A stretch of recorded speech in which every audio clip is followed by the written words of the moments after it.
tayo na ay, tinapay ng buhay sasabihin ko. Up we come together pala. Up we come together.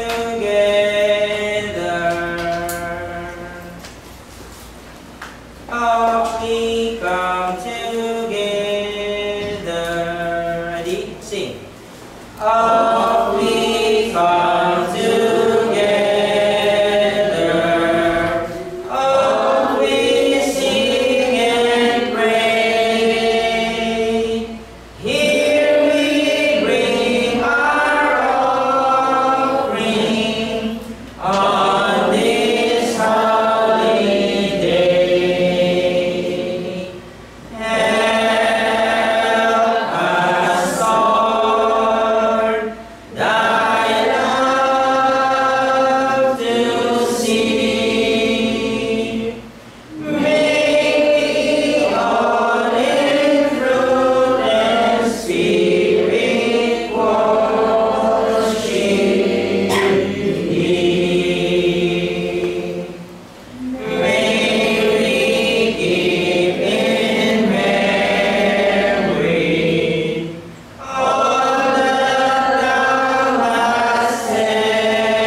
Isang pagpalang umaga po sa ating lahat at tayo papatuloy sa pinakasentro ng ating gawain sa pagpuluputo ng tinapay at pag-inom sa alam.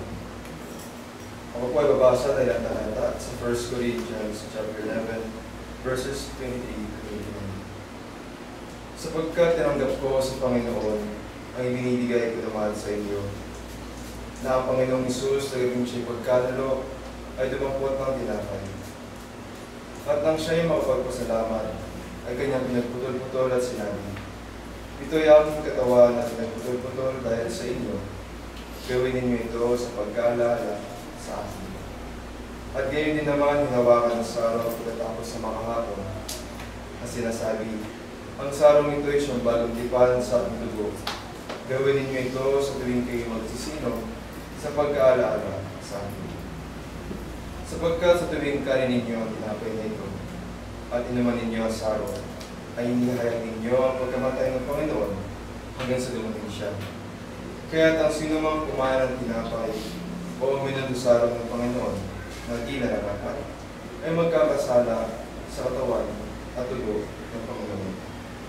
Datapwat siya sa atin ang tao ng sarili at saka kumain ng tinapay at uminom sa saro.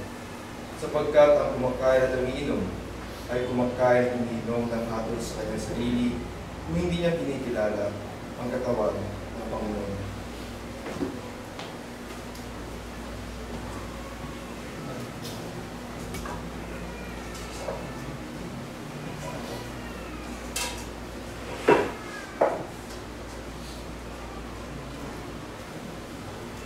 tayo po ay mubuhin at italangin. O Amang makapagilan sa lahat. Panginoon, kami po ito sa puso ng papasalamat na minsan pa ay alalahan namin ang katapulan ng gawa ng mga anak ng aming Panginoon na si Kristo Jesus. Lalo ng Panginoon, hawak ng mga tungkol, ang katas ng ubas sa sulisubulo sa nadugo, at ang tinapay na walang pinatura, na susunod naman sa kanyang katawan. Mga Panginoon ng mga bagay na ito ay nagmasmasan. At ang bawat isang Panginoon na tatanggap nito, ay naway pagkalog ng Panginoon at patawaran sa iyong mga pagkakasala. Hindi na ipalakasin natin mga pananampalataya ng Panginoon. Ito na ang po ang sinasama ng nanangin. Sa ngalan po na iyong Allah.